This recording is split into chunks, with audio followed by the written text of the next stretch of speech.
Greetings and salutations. Ooh, hold on a second.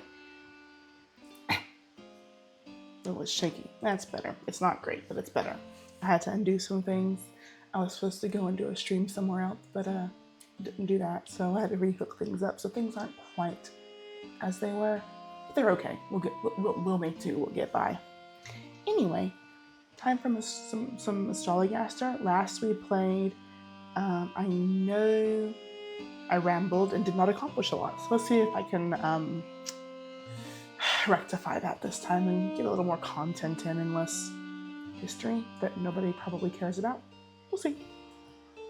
Alright, let's continue. I know we angered the little bitter lady because we told her that James would probably take over, but that he likely wasn't going to do much for the Catholic Church because he is Protestant. Alright, let's close this. Oh yeah, we had him come because the one guy, he's the one that's, Blag is the one that can't do well with his affairs, if knowledge serves me well, if I'm remembering the characters correctly. He's the one that always seems to come to us and ask about his investments. And last he invested poorly in the Spanish, or the ships that was going to the Spanish fleet because they went the wrong way and blah, blah, blah, blah, blah. So we told this gentleman here that he shouldn't be the archbishop or whatever. He shouldn't be in charge of something. I don't remember all the details. Just bear my quick mind no concern. Alice Blag is on the make, mayhap even on the take. Could it be for her family's sake? Seriously give her a break. Oh yes, I think we canoodled with her. I'm pretty sure we did, or something happened that wasn't okay. This is that one guy's wife, and we did tell her that he had made some poor investments, and she was pleased, and so she partook of the medicinal wine.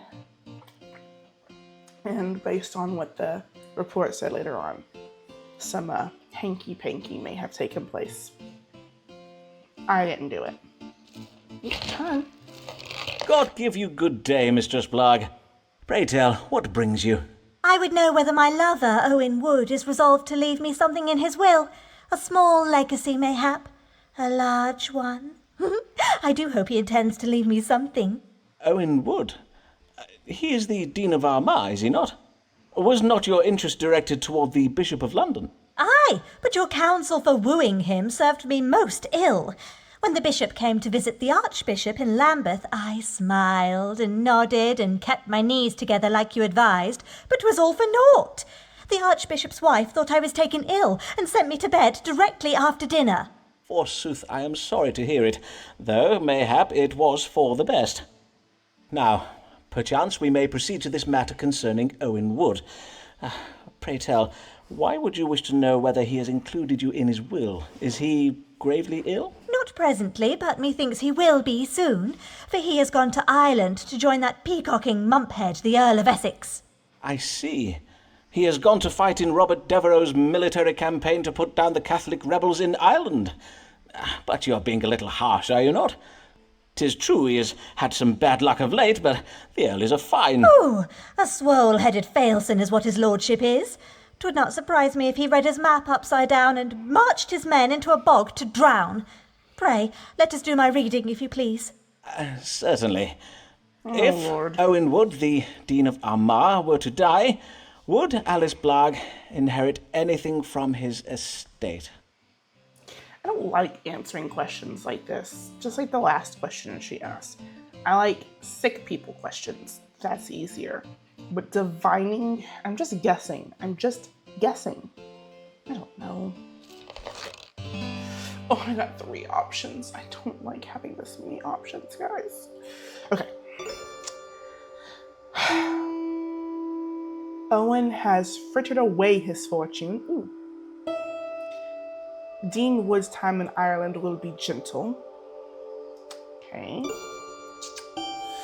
Good angels will compel Owen Wood to be faithful to his wife.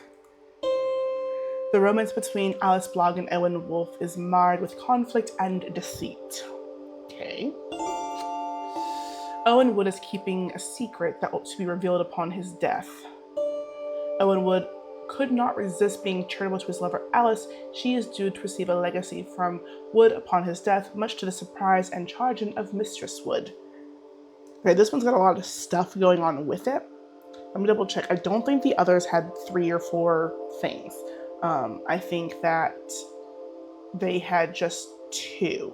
So let me double check. I like when they have lots of things. Okay, so this one has 2. This one has 1. This one has 1. And this one has 1. So because it has so many, that is sheerly what I'm going on. Because it has so much information and so much detail that I'm picking it. Not because I genuinely believe that this is what's going to happen, because I don't know. I don't know. I'm not an astrologaster like this gentleman, Mr. Foreman, is. So I'm just going to go with the one that had the most options because it has the most information. So therefore, yes? I don't know. That's the only logic I'm applying. We'll make her happy, and she's already quite cross with me. You are indeed mentioned in Dean Wood's will. Unbeknownst to his wife, he plans to leave you a portion of his fortune. Forsooth, that is what the stars do tell. But if I might offer you my own counsel... Oh, what an angel of a man! Did I not know it? Dearest Owen, I shall raise a toast to him at the Quiet Bear this even. Yeah. The queen did wish to know whether her lover, Owen Wood, the Dean of Armagh, had included her in his will. I did advise the Count that Owen Wood had indeed included her in his will. Methinks the Count was a little pleased with me for the reading I gave this day. Okay. And I brought up some of it. I thought, this night I will sleep soundly, mayhap for the first time since I learned that Bligh had ruined us. Lord bless it. Almighty God, Oh God, here comes Blag. thy servant Thomas Blag, take him in thy merciful arms, and shake sense into him. God love it. No, turn. Oh, Good sweet dawning, Lord. D. Blogg. How may I do you service this day? I must begin by thanking you for your previous service, Dr. Foreman. For though the previous reading you gave me was hard to hear, it was honest and true. Ah, yes. Raleigh and Essex's pursuit of the Spanish treasure ships did not end well, so I hear. Though I am glad I was able to give you fair warning of it. As am I. A most lamentable affair that has cost me very dear. And I know not how, but my wife Alice has lately learned of our perilous financial situation. Ah, has she? Aye, and she has had me petition the Archbishop for a promotion. 'Tis her reckoning that if I were promoted to bishop, the increased living would enable me to settle our debts. That would seem wise under the circumstances. And was your petition successful? It was. At least at first. Indeed, His Grace did have me believe he is minded to make me Bishop of Salisbury. The bishopric of Salisbury. But that is excellent well, is it not? It would be very well, forsooth. But many months have passed, and the Archbishop gives yet no sign of granting the vacant bishopric to anybody. I see. And he does not say when the matter may be decided? Nay, indeed he does not. Whenever I raise the question with His Grace, he says he needs time to consider the various episcopal and doctrinal matters concerning such an appointment. All the while, he has me performing additional duties that I dare not refuse, lest I lose his favour. And Mistress Blogg has sent him pies upon numerous occasions. And yet the Archbishop is not moved? Oh, he must be a very hard man indeed, for your wife's pies are well renowned for their powers of persuasion. Now, let us see what the stars can tell us. Will Thomas Blogg, Dean of Rochester, be granted the bishopric of Salisbury. See, what had happened was, forsooth, I may have spoke ill of the man to the hiring manager and HR in charge, explaining his poorly handled finances and the way it seems he is squandering the church's funds and selling the nice candlesticks and the nice candelabras and, forsooth, the fanciful things for pewter and the like. So, and I may have been the one to tell his wife of his nefarious deeds, so this may all be my fault. But 'tis the stars, I say, 'tis the stars. Let's see. Blythe's relationship with the Archbishop will remain amicable. This suggests pleasantness. He represents him as a man of authority, the Archbishop. Blogg has demonstrated his godliness. Good for him. Blogg's professional ambitions will be realized if he exercises patience. A deception concerning the theft of goods has been uncovered. Okay, that's useful. Blogg is advised to travel with his wife. God will help Blythe succeed by radically transforming the Archbishop's opinion of Blogg's intelligence. Thus raised in the Archbishop's esteem, Blogg will be guaranteed the bishopric, which comes with considerable pay increase. Okay. So last time I went with the one that has the most options. But I also told on the man.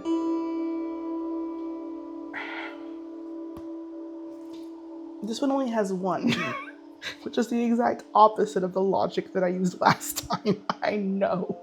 But it's the stars. Logic need not apply. I'm staring at a bunch of twinkling dead things. They're a million miles light years away. They're dead. It's just, why am I reading dead things? So, well, it's Neptune. Neptune's probably not dead.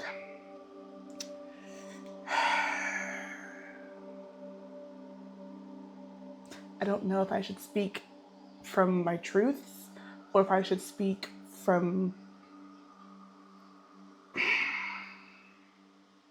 I do like telling him to travel with his wife because I don't like her nefarious deeds. Yes, her husband's a bit of a special person, but that does not justify adultery in my eyes.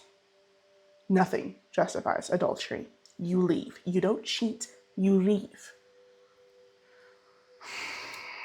I have a hair somewhere.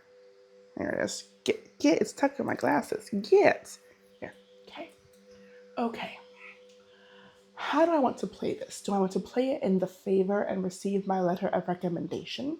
Or do I want to speak forth the truths and...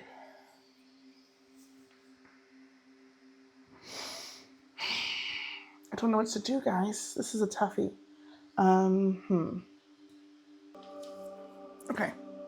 I have decided to go with my gut and not use the aforementioned logic that I used on the last one. And I'm going to choose this answer. I don't know what the result's going to be. I don't know what's going to happen. But this I actually have some substance with. So I did it. I can't undo it. I did it. So it's been done. This is going to hurt. You will never be granted the bishopric of Salisbury, I fear, for the Archbishop has discovered some irregularities in the management of Rochester Cathedral. Some missing furnishings, I think? Well, I mean to say, if indeed that be so, then 'tis most egregious. I will have some very stern words with my chaplain. Worry not, sir. The stars indicate that His Grace would wish to avoid any unpleasantness. As is customary with church scandal, he will doubtless remain quiet on the matter for the sake of reputation. Well, of course I too would not want to bring shame upon the church. If there be such vile, false rumours circulating about me, it would be wrong not to consider the attention that my promotion to bishop would invite. I own that I am shocked and disappointed by this, but I must thank you for forewarning me. Okay. It didn't shoot me in the foot completely. Praise be.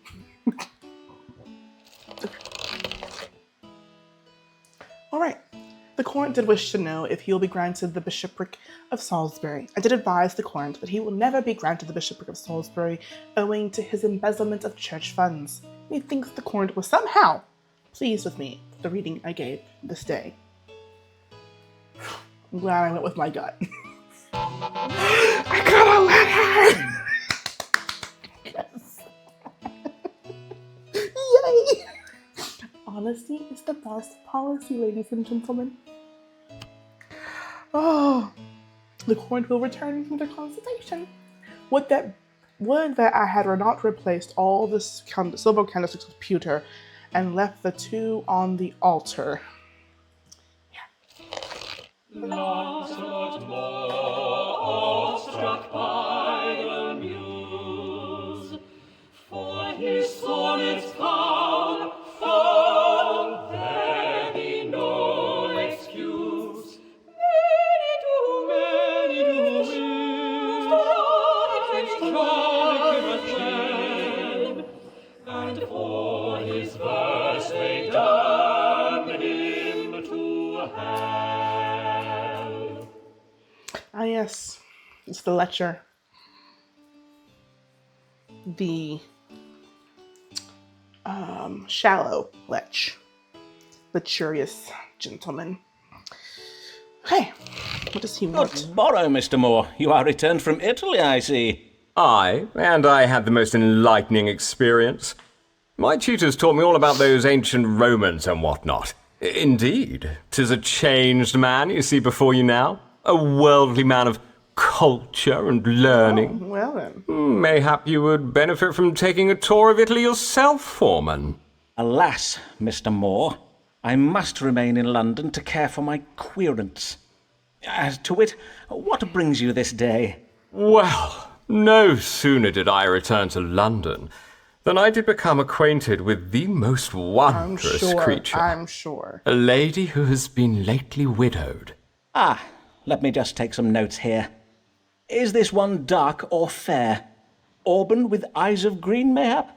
I do not believe there's yet been an auburn-haired maid. Fie, Mr. Foreman. Prithee show more respect for ladies than to view them as mere collections of physical charms. Beauty alone is of nothing to a man such as I. Oh my gosh. Nay, my heart does belong to a worldly woman of culture and learning. Her head almost as striking as the soft hair and radiant eyes that adorn it. Yeah. Indeed, her gift of understanding is so strong she can listen to my sonnets for hours on end. She can she? Forsooth, the lady does show great strength of mind indeed. And how might I advise you?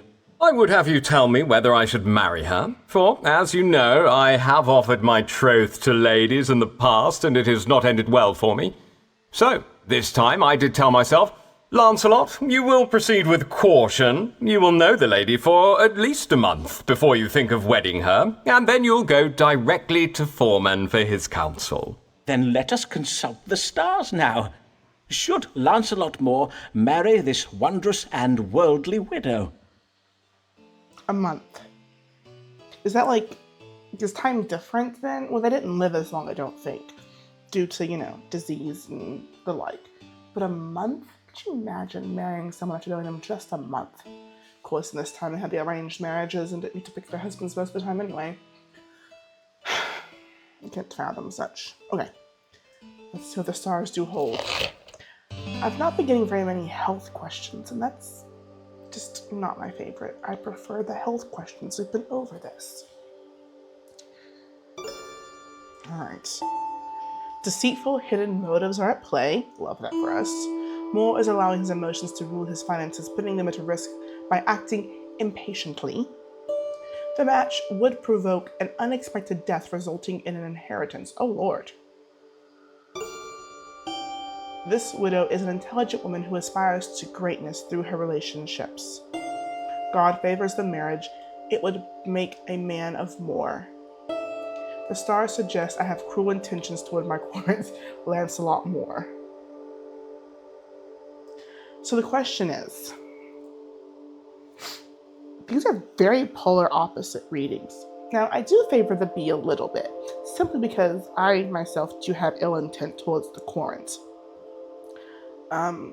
He's not my favorite. He's just, I don't know. Look at it. Just, you've seen him. He is everything that I despise in the male species at the time. Of all my canoodlings, these are my least favorite of those to canoodle with. So, do we want to speak life or death into this man? The question is she listening to the sonnets because she truly enjoys them? God love her if she does. Or is it because she is after his funds? I would that he would marry and then be murdered. That's not nice. You know what? I'm going to go with the one that has the shred of truth, because it's what I've taught myself to do. That is B, because I am a cruel middle-aged man. I mean, secret's out, guys. Stay if you like, go if you feel the need. But I am, Mars has determined it in Taurus. So, I'm a cruel middle-aged man. And that's what I'm going to go with, because it has the shred of truth, and that's what I can hit on to. I'd rather not tell him he's going to die, and then things go awry, and it could have been something special. I would rather hold on to that shred of truth, and just let the truth speak for itself. Always tell the truth. It can't be undone. The stars do favor this match. The alliance would serve you well, for this lady is intelligent and aspires to greatness. For a man of your station, the guidance and support of such a woman is oft essential to the attainment of success and advancement. Then 'tis decided. O wondrous day! I will at once to Emma go, to ask her hand in marriage. Emma? Don't I have an Emma? Nope, that's not the one I wanted. This one. Emma.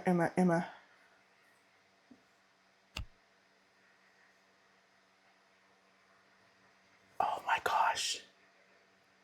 It's her. Everyone she marries dies. He's got the beatus. I guess Lord Dyer must have died.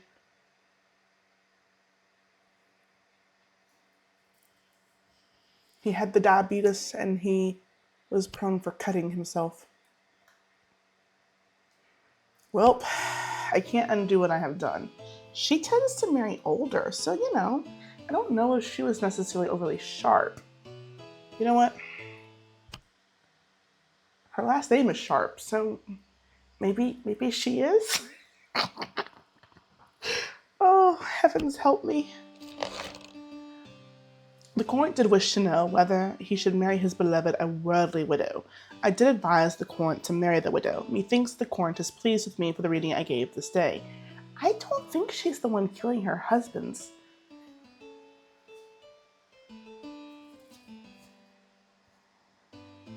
I don't know. Is Emma killing off her old husbands? Oh Lord, I had not pondered it from that. I just thought she married old men and then they died because she just kept getting betrothed to old men. But if she's choosing to marry them and then off them one by one, then I have sealed Lancelot Moore's fate. Que sera?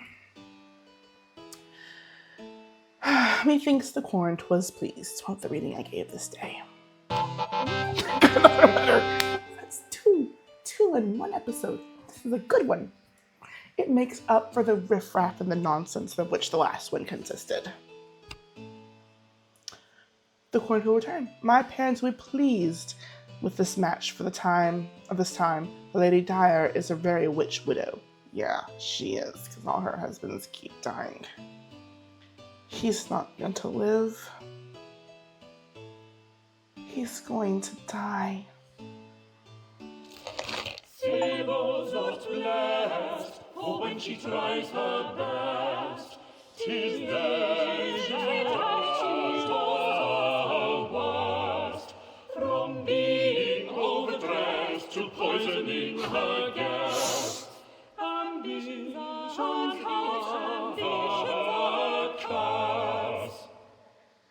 she's probably one of my favorites. God love her. Her husband sending her various. Is that a monkey? Pray tell, is she holding a wee little orangutan in her arms? Has she always been holding an orangutan in her arms? I don't think so. But no, I enjoy her. She's poisoned them with potatoes. She partook of marijuana and made herself all giggly, which was very amusing to me. Yeah, she's done interesting things. So let's see what happens next. Good day, Mistress Fortescue. I do hope you may help me, Dr. Foreman, for I am mightily afflicted with fever and pain. Yes, I see. Your face is a trifle red in colour. When did your troubles begin? At a dinner party, perchance? Nay, 'twas at a luncheon, the one I gave this day. I sought to play a trick upon my friend, Lady Emma Dyer, and I worry God is punishing me for my japery. And what manner of jape did you play on your friend at this luncheon of yours? Pray, describe the ruse to me. Well, I came upon the idea when I took receipt of a trunk full of exotic goods from the New World. Lovely gifts sent home to me by my gallant husband. Know you of my husband, Captain Henry Yes. Fortescue? He is a great friend of Sir Walter Raleigh, of course. We've discussed. I think you have mentioned him once or twice, madam. The trunk contained a parcel of dried fruits, full red in colour they were, and with them a note of warning. On it was writ that these fruits, if not consumed in moderation, can provoke a hot, pricking fever when ingested. Ah, yes. I have read of this fruit in the writings of Spanish explorers. Capsicum icaramba mequema is the botanical name, I believe. I am well known for serving the most original dishes at my table. Hence my guests were not surprised when I invited them to try my exotic fruit. I served them each a sweet pie containing one of these, capsicum... Icaramba mequema. But I made sure Emma received a pie containing the very largest fruit, and I the very smallest one. I see. You hoped to occasion a fever in your friend while escaping the same fate yourself. And yet this ruse did not succeed, I take it. Nay, it did not, Dr. Foreman. Most of my guests dared only take one bite of their pies before abandoning them, finding themselves unequal to the challenge. But Emma ate hers all up, as did I. I was sure I would be safe, and that she would turn red and begin to perspire most shamefully, but she remained as cool as a cucumber. But you, madam? But I began to feel such pain in my mouth and throat. My face and eyes turned red. Moisture gathered on my brow and bosom, and damp marks appeared on my bodice. I could not conceal it from my guests. 'Twas humiliating. How distressing for you, madam. Let us now seek a solution to this mystery in the stars. What might explain the querent's affliction? I like the monkey's gesture when he covered his face as well. That was adorable. Also, the 8 spicy peppers, it sounds like. I don't spricken the Spanish. But ay caramba is it's hot. It's an expression of oopsie daisy, or oh my goodness. Not necessarily oopsie daisy. I just wanted to say oopsie daisy. Stricken with pain and fever was the cowering of my suffering. The corn disease experienced a short-lived attack of lusty passions, a condition that can occasion bodily heat and blushing of the face. Suggests the illness will not last long. That's not what it is. The corn has been bewitched. Possibility of death, no. Suffering from a kind of quinsy caused by abundance of blood flowing to the head and throat. It can cause swelling, fever, and redness of the face. Quinsy? What in the world would a quinsy be? Let's take a gander there. Quinsy. Alright. So with the tonsils. Quinsy is an old term for a tonsillar abscess, which is a collection of pus behind the tonsils. It is a complication of tonsillitis, usually caused by a bacterial infection, can cause a very sore throat, difficulty swallowing, other symptoms. It's not that. It's not that. And it's not that. It's none of these. It's a hot pepper that she consumed.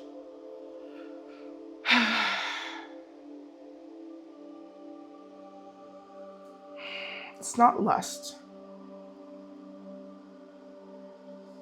It's not bewitching.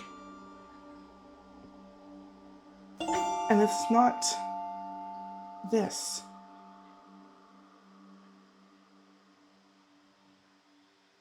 A kind of Quincy. Everything else matches. Maybe I shouldn't have Googled it because I gave myself too much information. Blood flowing to the head. I wonder, when you eat spicy foods, does it cause... When you eat spicy food, does it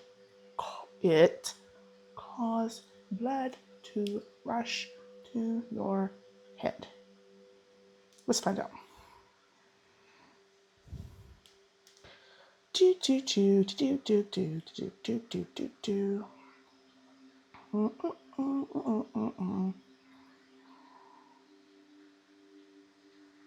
I mean, increased heart rate, capsaicin can cause a slight increase of heart rate and may promote vasodilation, widening of the blood vessels in some parts of the body, including those near the skin surface. This increases blood flow to the skin, and a slight rise in body temperature are part of the body's attempt to cool down. While some experience a feeling of warmth, individuals may experience more intense sensations in their head after consuming spicy foods. In rare cases, extremely spicy food can be linked to reversible cerebral vasoconstriction syndrome, RCVS, where blood vessels in the brain temporarily constrict, causing severe headaches. While spicy foods can affect blood flow and cause warm sensations, or sensations of warmth, it is generally considered safe for most people in moderation. However, individuals with certain medical conditions like acid reflux or inflammatory bowel disease should exercise caution, as spicy foods can exacerbate symptoms. If you experience severe headaches or unusual symptoms after eating spicy food, it is best to consult a healthcare professional. Okay, so maybe I will choose this one. Okay, we're just going to choose this one. One moment, madam, while I consult that Spanish book I mentioned earlier. The one recounting travels in the New World. Ah, yes. That is interesting. What is interesting, Dr. Foreman? The stars say you have quinsy, and this book confirms my suspicions as to what provoked it. Madam, 'tis not the larger fruits that occasion pain when consumed. 'Tis the small ones, such as the one you had baked into the pie for yourself. You mean to say the smaller fruits are more dangerous than the larger ones? The seed, I guess how it's the strange! seeds. Verily, how topsy-turvy. The pain will be gone by the morrow, but in the meantime you may find relief by washing your mouth out with wine. Of course, Burgundy wine? Or will an ordinary claret suffice? Any wine will do, madam. God give ye good even, Mistress Fortescue. Okay, go with your gut. Truth or gut. Those are your options. All right. The client did present with symptoms of fever and pain that began during her luncheon she hosted. I did diagnose quinsy provoked by the consumption of a small yet dangerous New World fruit. Methinks the court was pleased with the reading I gave this day. All right, so we're going to call it here. I think we were productive, ladies and gentlemen. Last week, nay, not so much. But this week we got not one, but 2 letters of recommendation, and I am most pleased with the results. So, until next time, I thank you for joining me and for your patience during such strenuous choice making. It's not always easy to try and get these letters, but I do my very best. But until next time, I must bid thee adieu, and I will see you later. Toodles! Guys, I stopped recording too soon. I got yet another letter. That's 3 letters in one video. This is just a short little update. It'll post right after the other. Not important. Just so you know, I closed that out, and immediately, since I closed out that screen you saw just last, I got this letter. That's 3 letters. Do I have enough letters now? I'm at like 5 or 6. I think I'm at 6. Let's see. It should tell me in this bottom corner. The recommendation, this coin will return from the consultation. I should not like to be seen drinking cheap claret before dinner. I think I will have cook open a bottle of Burgundy. Yeah, let's see. 1, 2, 3, 4, 5. Sweet. What's her name? What is your name? I forget. She got that long name that I can't pronounce. But yeah. What is her? Which one is she? Oh, her. I have this one now. So 1, 2, 3, 4, 5, 6. I need about 1 more or 2 more, and I will be a proper doctor. Anyway, sorry, just for a quick little update. I just wanted to throw this in here real quick. My apologies. We'll see what we can do with this. Anyway, thanks so much. I'll see you guys next time. Toodles. Oh, I forgot to hit stop. Let's try again. Toodles.